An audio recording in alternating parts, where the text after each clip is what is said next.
You must have seen how the political landscape in Jammu and Kashmir has transformed dramatically, particularly following the Jammu and Kashmir Reorganization Act of 2019, which redefined its governance structure and status. For years, Jammu and Kashmir enjoyed a unique status under Article 370 of the Indian Constitution, which limited the powers of the Indian Parliament over the region. However, the passage of the Jammu and Kashmir Reorganization Act in 2019 marked a watershed moment. This act bifurcated the erstwhile state into two union territories, Jammu and Kashmir, which will have its own legislature, and Ladakh, which will be governed without one. The act not only changed the political status, but also significantly altered the power dynamics in the region. The Jammu and Kashmir Assembly will have limited powers compared to the state assemblies elsewhere in India.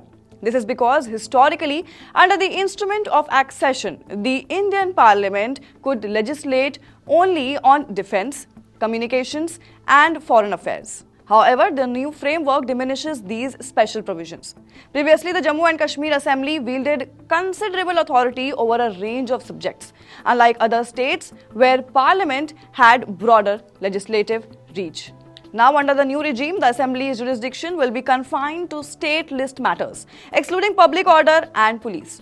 The administration of union territories is outlined under Article 239 of the Constitution.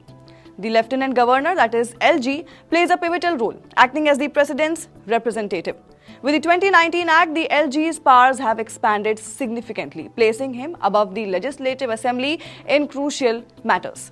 Further, under Section 32 of the Reorganization Act, the Legislative Assembly may legislate on state list matters, but it must tread carefully. Moreover, the LG holds the authority to recommend or withhold finance bills, a move that tightens control over financial legislation. This essentially means that most legislative efforts will require LG's endorsement, making the Assembly's power to legislate on financial matters severely limited. The Council of Ministers will advise the LG, but unlike typical state governance, the LG is not bound by this advice. Section 53 explicitly allows the LG to act at his discretion, a provision that raises questions about the balance of power as well. But now, as Jammu and Kashmir embarks on this new chapter with assembly elections, the changes brought about by the Reorganization Act of 2019 signify a shift in power dynamics. While the region will have its own legislative assembly, the control retained by the LG indicates that the true essence of governance may remain centrally influenced. What are your views on this? Do comment and let us know. Till then, keep watching India TV.